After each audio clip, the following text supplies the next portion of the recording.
Josh, you try tukar kepada mode force charging. Kita tengok macam mana force charging berfungsi. Okay, up to 80%. Okay, balik semula kepada energy flow. Right, sekarang ni kita gunakan mode force charging.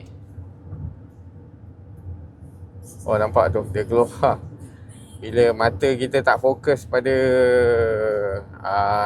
jalan kan, mata saya tengok kat situ, so dia detect, benda ni detect kita tak fokus dekat jalan. Okay, bila kita gunakan mode force charging, dia akan naik, dia akan naik battery percentage. So tadi kita setting mode force charging, kita nak dia charge sampai 80%.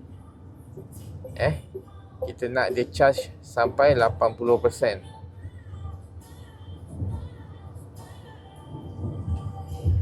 Tu kita boleh tengok battery percentage dia naik. Battery percentage dia terus naik. 22%. So pukul berapa? 10.38. 10.39. Kita gunakan mode force charging. Kita tengok sampai 80% dia ambil masa berapa lama. Okay guys, keep update, keep in touch. Okay, kita nak berhenti sekejap dekat R&R iCrow ni. Right, nak tengok isi perut sikit ringan-ringan and singgah ke toilet sekejap. 10.53 kita berhenti dekat R&R iCrow sekejap. Kita bagi laluan nak buang-buang apa-apa ke and nak beli apa-apa roti ke apa guys. Okay.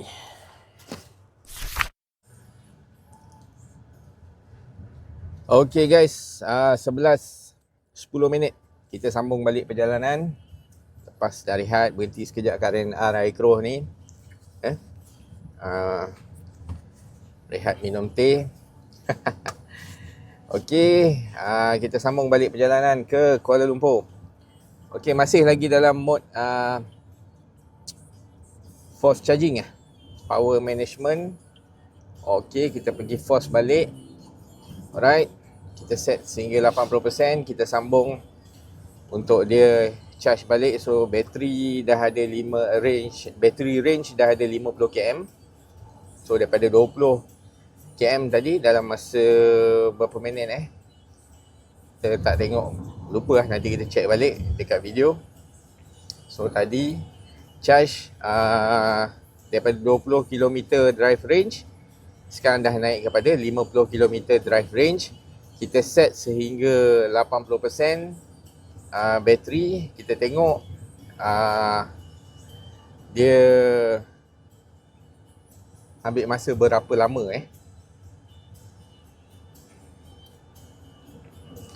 Okey, kita on balik ACC punya mode. Kita on balik ACC mode. Kita set 110 kelajuan highway supaya tak lebih daripada 110. Kita maintain. Okay guys, okay, dia dah naik 52 km. Sekejap je bila kita gunakan force mode ni, sekejap je drive range tu dia naik. Okay, keep in touch, keep update.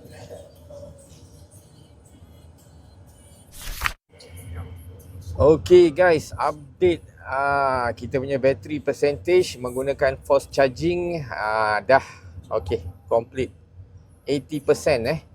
80%. Jadi kita sekarang pukul berapa?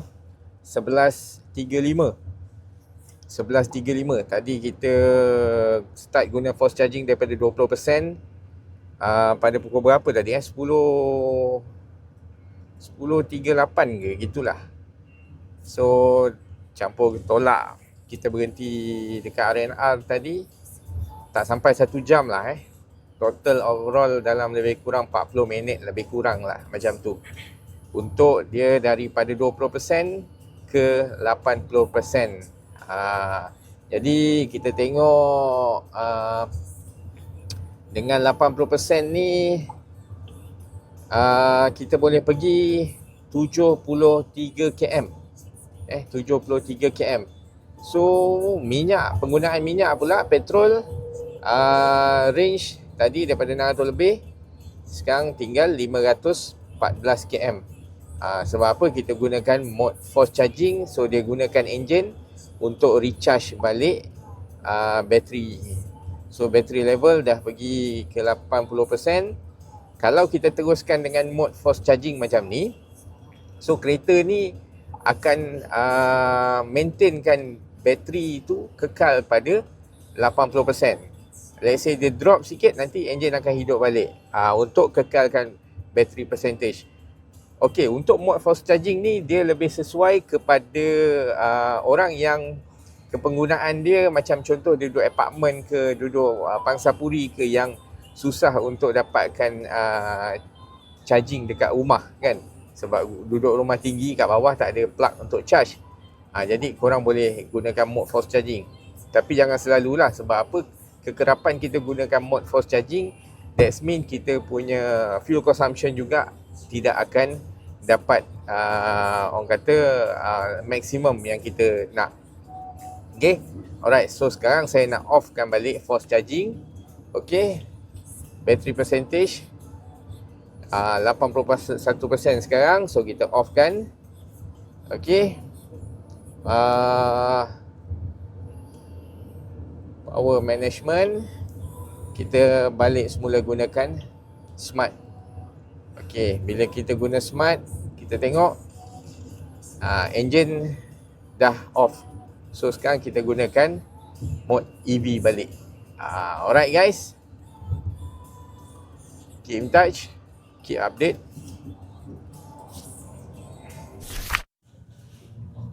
Okay guys, kita pun dah nak sampai ke destinasi. Alright, lagi 2 minit dan nak sampai ke destinasi daripada Batu Pahat ke Jalan Malinja. Alright, so battery percentage yang tinggal 28%. Minyak drive range lebih kurang dalam 480 km lagi berbaki. Okay, last 50 km punya record driving, kita catat penggunaan minyak 5.3 liter per 100 km 5.3 liter per 100 km, which is quite good lah, rendah lah kita punya bacaan. Maknanya 1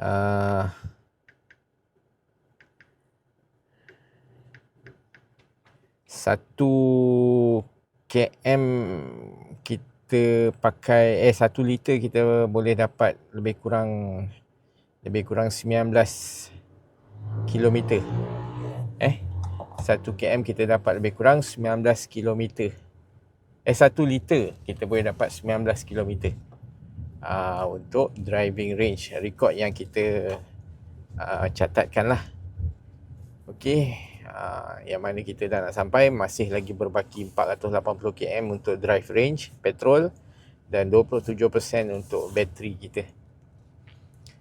Okey guys, nanti kita rekod balik sampai perjalanan balik ke Batu Pahat.